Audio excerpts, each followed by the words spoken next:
तो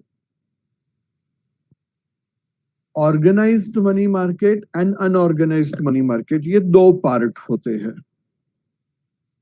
तो अभी आज हम उसके अंदर से डिस्कस करना चालू करेंगे ऑर्गेनाइज्ड मनी मार्केट। तो उसका हेडिंग रहेगा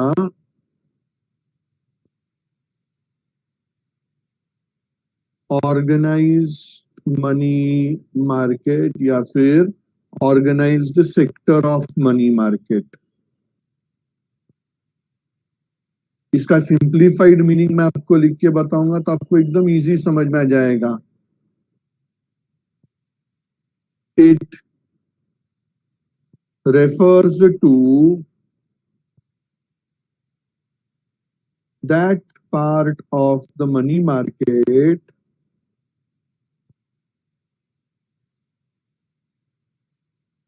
which is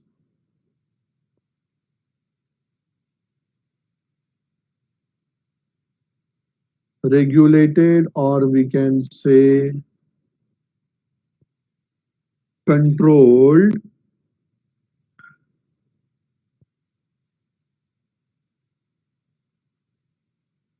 by RBI.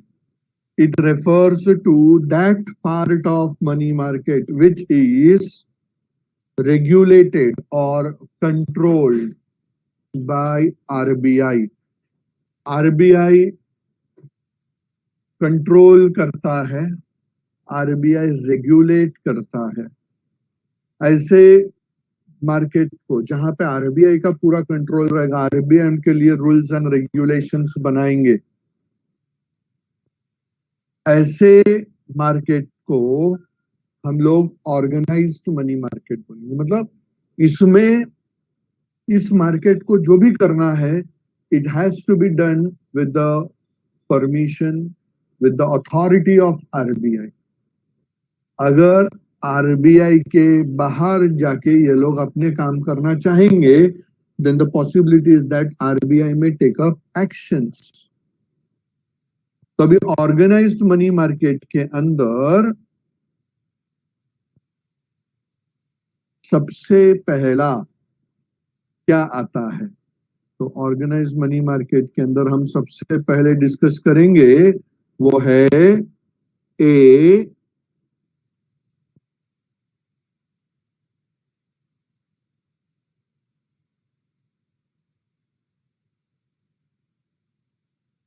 Commercial banks.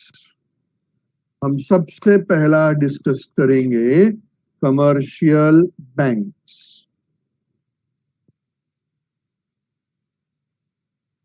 Now ऐसे इसके बहुत सारे डेफिनेशंस है मार्केट में, बट मैं आपको इसका सबसे सिंपल वाला मीनिंग बताऊंगा। मैं डिफाइन नहीं करूंगा, क्योंकि डिफाइन करेंगे तो थोड़ा कॉम्प्लिकेटेड हो जाता है। It has to be written up in complicated way, word to word way, तो थोड़ा सा डिफिकल्ट होता है। तो यहाँ पे हम लोग कमर्शियल बैंक का मीनिंग डिस्क्राइब करते हैं।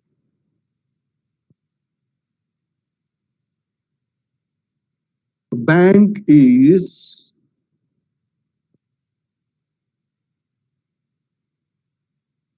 a financial institution which borrows money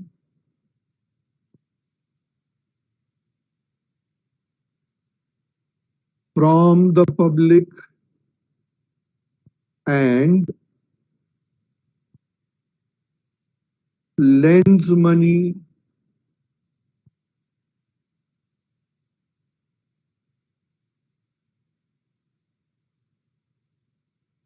which borrows money from the public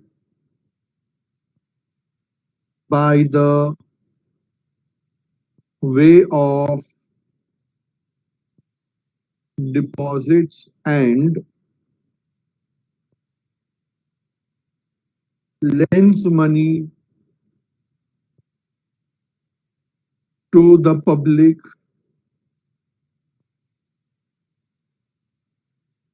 by the way of loans. देखो, बैंक के मीनिंग में बताया है, ये जो पार्ट है मैंने आपको, ये जो मीनिंग है ये मैंने डिराइव किया है with respect to the definition of bank given in the banking regulations act of 1949. आज इसमें अगर हम देखेंगे, it is saying that bank is a financial institution.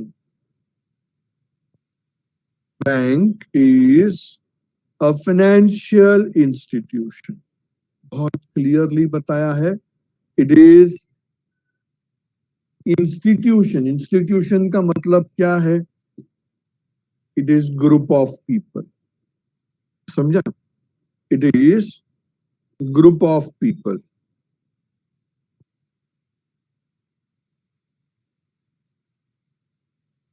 Bank is a group of people.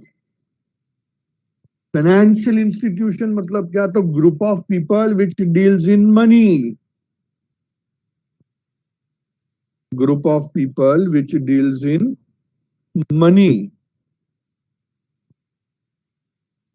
इसके लिए वो हो जाता है फाइनेंशियल इंस्टीट्यूशन. नाउ ये इंस्टीट्यूशन करता क्या है? तो लोगों के पास से पैसा बोरो करता है, लोगों से ही पैसा लेता है. कैसे लेता है? तो by the way of deposit. लोगों के पास से डिपॉजिट लेगा एंड लोगों को ही पैसा लेंड करेगा, देगा by the way of loans. मतलब लोगों से ही पैसा लेना और लोगों को ही पैसा देना. In between trying to earn some profit. क्योंकि नाम में ही कमर्शियल है. आपको पता है, मैंने आपको बताया हुआ है, और आप सब कॉमर्स के स्टूडेंट हो तो आप सबको ये पक्का पता रहेगा that there are two types of institution, two types of organisations, commercial and non commercial. दोनों के बीच में डिफरेंस क्या है? What do the commercial organisation do?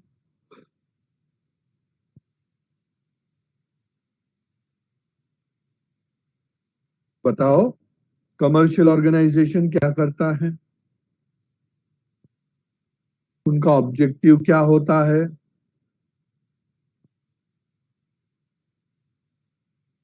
Profit. Simple है. Commercial organizations are those organizations which do the activity which is directed towards profit. Which is directed towards profit. At the same time, अगर हम observe करेंगे, non-commercial organizations are those which are not concentrating on profit, but they do concentrate on. पढ़ाई के लिए मेहनत तो सब करते हैं, लेकिन स्मार्ट स्टडी कौन करता है? प्री एग्जाम ऐप के साथ बनाइए अपनी तैयारी super smart.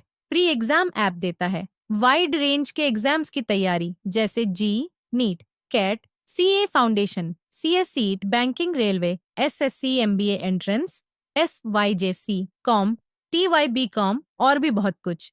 Chapter wise tests and mock tests, detailed performance analysis, और अब तैयारी होगी एकदम परफेक्ट. कहीं भी कभी भी पढ़ाई करें. और एक विशाल क्वेश्चन बैंक आपकी तैयारी को बनाए आसान. इंस्टेंट इवैल्यूएशन से तुरंत जानिए अपनी परफॉर्मेंस और पाएं पर्सनलाइज्ड फीडबैक.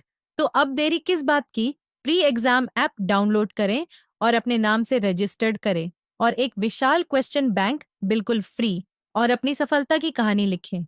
लिंक डिस्क्रिप्शन में है. प्री एग्जाम ऐप स्मार्ट तैयारी का साथी. Welfare.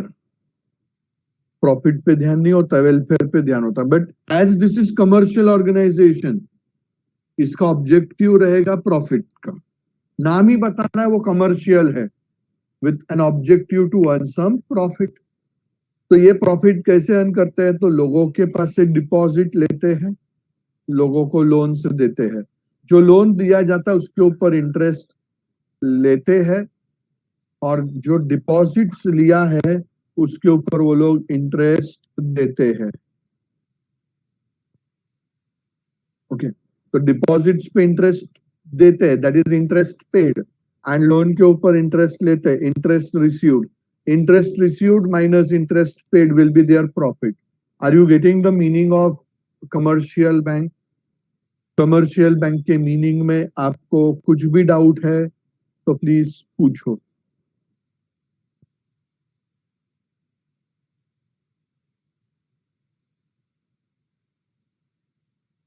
Any doubt in the meaning of commercial bank? Please ask. Very specifically, I can see many people are not typing any doubts. That means there is no specific doubt. Shall I believe that? Yash Patel, you are asking something. Please do ask your doubt.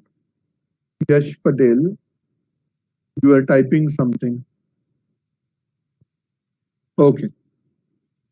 So commercial bank के meaning हमने discuss कर दी है. Now we are going to discuss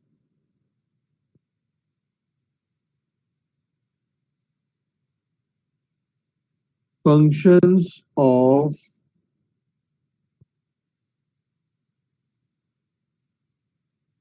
commercial banks.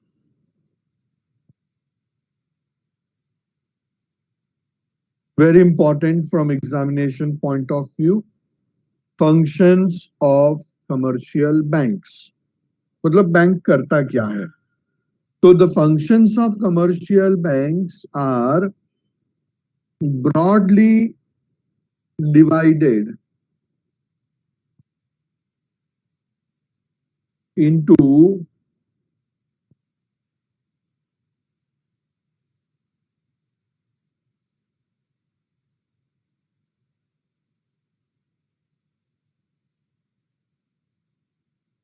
two parts.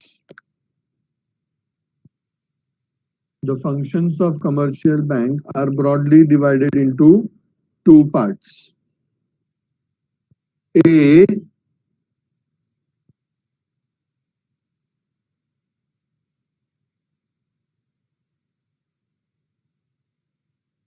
primary functions.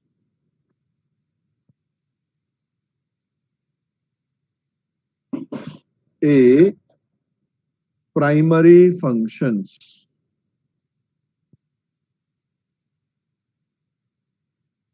अभी इसका meaning क्या है primary function का? तो I can say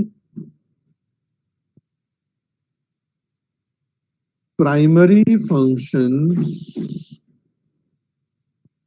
are those functions which a bank has to perform, which a bank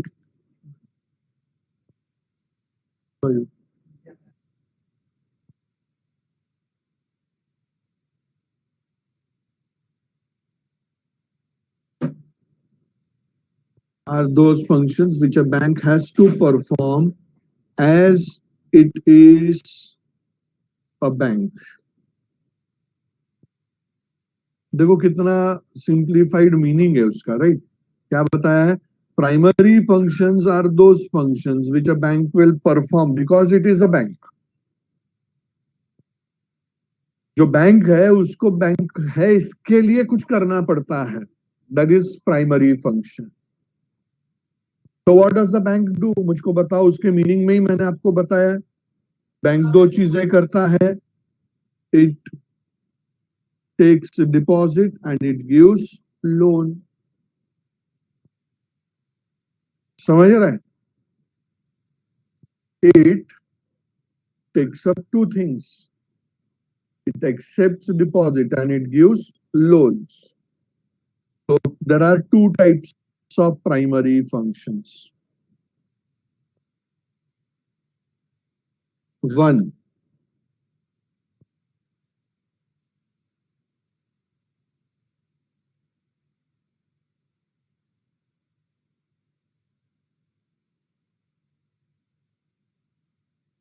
accepting deposits.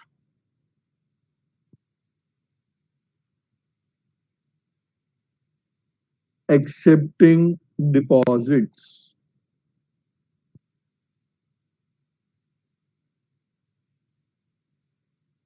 अभी इससे related कुछ important points है. We will highlight out those points.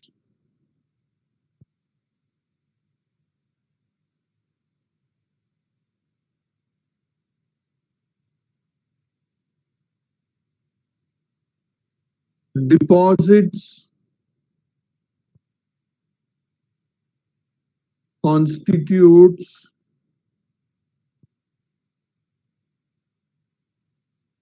a major source of fund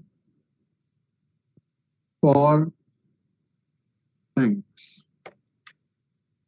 banks के पास जो भी funds available होते हैं, जो भी फंड्स रेडी होते हैं, वो सारे फंड्स का सबसे मेजर सोर्स जो है वो बैंक के पास कहां से आते हैं? तो डिपॉजिट्स के थ्रू आते हैं. Bank gets those funds through deposits. दूसरा, bank has to pay interest on such deposits. देखो, बैंक ने डिपॉजिट एक्सेप्ट किया है, तो जब बैंक डिपॉजिट एक्सेप्ट करेगा तो उस डिपॉजिट के ऊपर बैंक को इंटरेस्ट पे करना पड़ेगा. Bank will have to pay the interest. Bank will have to pay the interest. और ऐसे डिपॉजिट्स पे जो इंटरेस्ट पे किया जाएगा, बैंक के एक्सपेंस के अंदर वो एक मेजर एक्सपेंस रहेगा. याद रखो, बैंक के फंड्स के अंदर मेजर फंड उसको आता है डिपॉजिट्स पे से, तो इसके ऊपर जो इंटरेस्ट पे किया जाएगा वो उसका एक मेजर एक्सपेंडिचर भी रहेगा.